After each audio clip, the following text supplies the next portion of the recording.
It's Dr. Searcy with your video summary for today, September 6th, 2011.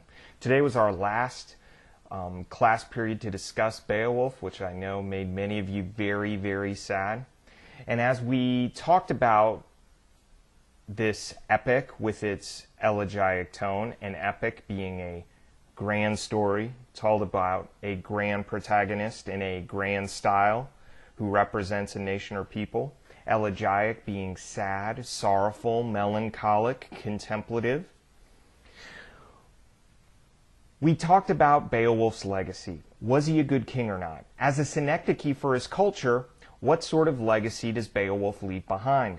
And our quotation for the day starts to deal with that. It's Wiglaf talking to the men who ran away when Beowulf needed them most against the dragon. Wiglaf says, "Beowulf had little cause to brag about his armed guard."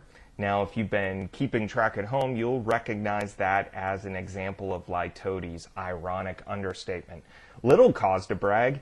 Beowulf had no cause to brag about these men. They did a very, very poor job.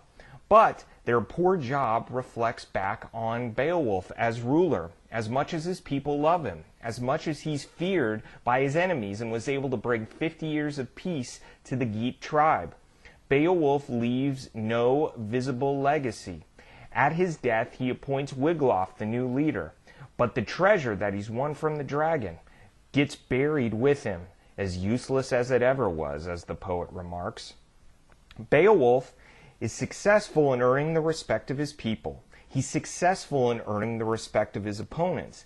And if you want to give him credit for Wiglaf, despite the fact that his 11 other helpers ran away, we'll give him credit for Wiglaf. He provided a good model for Wiglaf.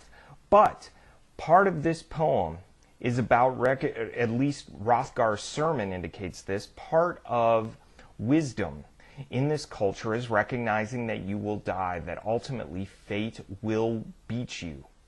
And because you'll die, you have to recognize that there will be survivors. You have to plan for them. A good king provides a line of succession that will live beyond him.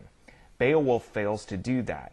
And that's where the poem's elegiac tone comes from. Its hero, its central protagonist, is strong, and in many ways, his strengths, his pride, his arrogance, his ability to take on evil also become his weakest points.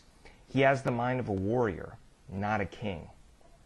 So, remember that as we move into our next section, which is on Chaucer's Canterbury Tales. We'll see you then.